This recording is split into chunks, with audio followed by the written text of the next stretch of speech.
Patricia Wilkins didn't just run the Oak Ridge Estates HOA, she ruled it with meticulous tyranny. Her reputation preceded her like the clicking of her designer heels on pristine sidewalks. Residents ducked behind curtains when her white BMW crawled down their streets during her inspection rounds. Last month, she'd fined the elderly Mr. Gonzalez $200 for a mailbox that leaned 3 degrees leftward after a teenage driver had clipped it.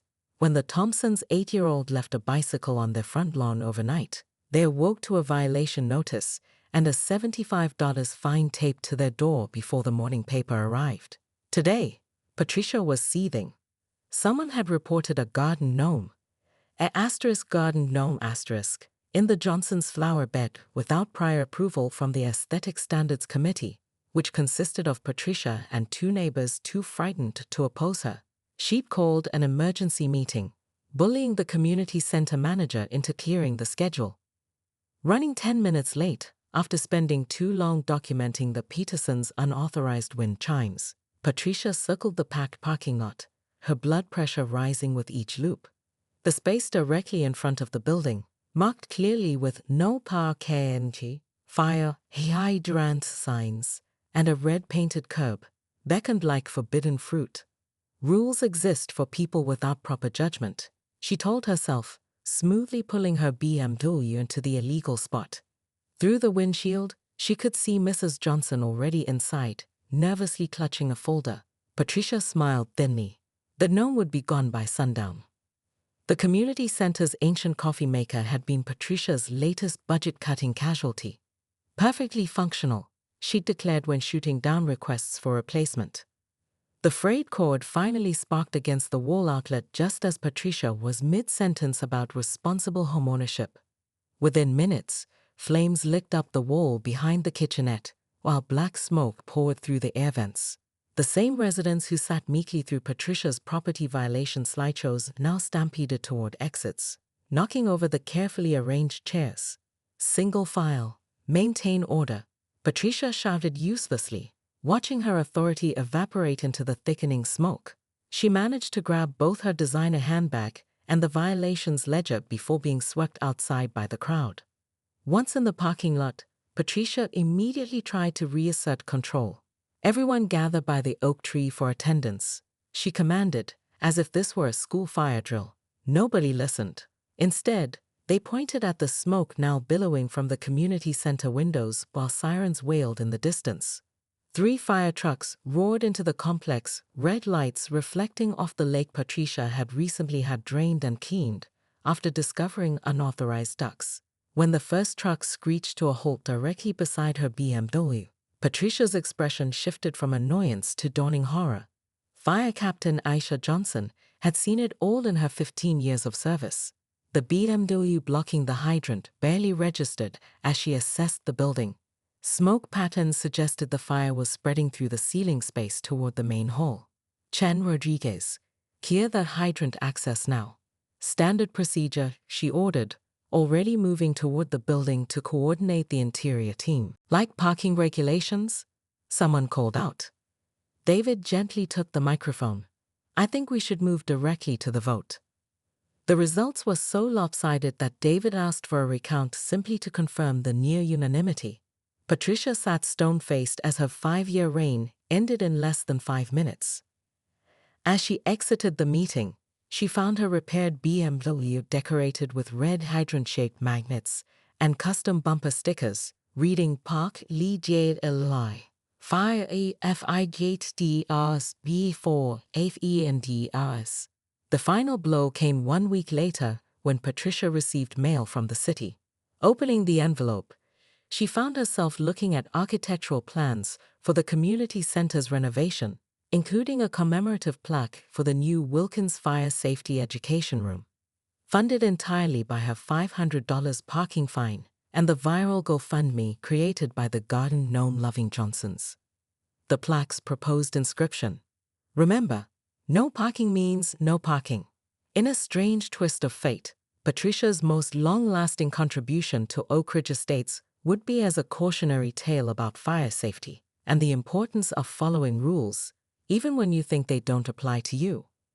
The garden gnome, wearing a tiny firefighter's helmet, still stands proudly in the Johnsons' garden to this day. Firefighter Marcus Chen nodded once, reaching for the Halligan tool while his partner retrieved the axe. A small crowd of residents had gathered at a safe distance, several already recording with their phones. "Wait, that's Patricia's car," someone shouted. Marcus hesitated for just a moment. "Is the owner here?" "He's." When no one immediately moved to help, he shrugged. "Time's up." The sound of safety glass shattering echoed across the parking lot as Marcus broke the passenger window, followed immediately by the driver's side. Broken glass cascaded across the BMW's cream leather interior as the firefighters threaded the massive hose through the car. Water pressure surged through the hose, forcing it rigid as it cut a diagonal path through Patricia's mobile shrine to German engineering. The once immaculate vehicle now looked like it had been impaled by a giant blue serpent. "My car!" The shriek cut through the chaos like a knife. Patricia shoved through onlookers, her perfectly styled bob now disheveled, her face contorted in disbelief. Marcus, tightening the hose connection, didn't even look up. "Just breaking windows and saving lives, ma'am. All in a day's work. Do you have any idea what you've done?" Patricia's voice had reached a pitch that made nearby dogs whimper. Her manicured finger jabbed toward Marcus's chest, stopping just short of actual contact. "That is the limited ADATIO vehicle with implanted leather seats." Captain Johnson stepped between them. "Ma'am, your vehicle was illegally—" "I am Patricia Wilkins, president of the Oak Ridge Estates Homeowners Association," Patricia interrupted, her voice cracking. "I demand your badge number and supervisor's contact information immediately." As Patricia's meltdown escalated, the crowd of residents grew. Phones recorded from every angle as she threatened lawsuits, terminations, and even called the mayor, who, unfortunately for Patricia, sent her straight to voicemail. The sign clearly states no parking. Captain Johnson tried again, gesturing toward the red-painted curb. "I make the rules here." Patricia screamed, her composure completely evaporated. "I was conducting essential HOA business. This is an outrageous abuse of power." Behind her, Mrs. Johnson, the garden gnome offender, whispered to her husband. Did she just say abuse of power with a straight face? When Patricia grabbed Captain Johnson's clipboard, attempting to write down names of responsible parties, the captain firmly reclaimed it. "Ma'am, interfering with emergency responders is a criminal offense. Please step back behind the safety line before I'm forced to have you removed from the scene." Patricia's mouth opened and closed several times like a designer-clad goldfish. In the awkward silence that followed, everyone could hear someone in the crowd say, well, if it isn't the consequences of her own actions." By sunset, #HOA Karen and #Hydrant were trending locally on social media. Compilation videos of Patricia's meltdown, intercut with her own self-righteous HOA violation speeches from previous meetings, had already reached 50,000 views. The final footage showed Patricia standing beside her water-damaged BMW as a police officer handed her a citation. The officer's body camera, released after an unprecedented number of public records requests, captured her incredulous response. "But I'm the one who enforces the rules around here." 3 days later, Patricia walked into the emergency HOA meeting she hadn't called. Every seat was filled. Residents who hadn't attended in years made special arrangements to be present. The agenda, emailed by Vice President David Sharma, contained one item: leadership vote. Patricia approached the podium with reclosed dignity, a leather portfolio clutched to her chest.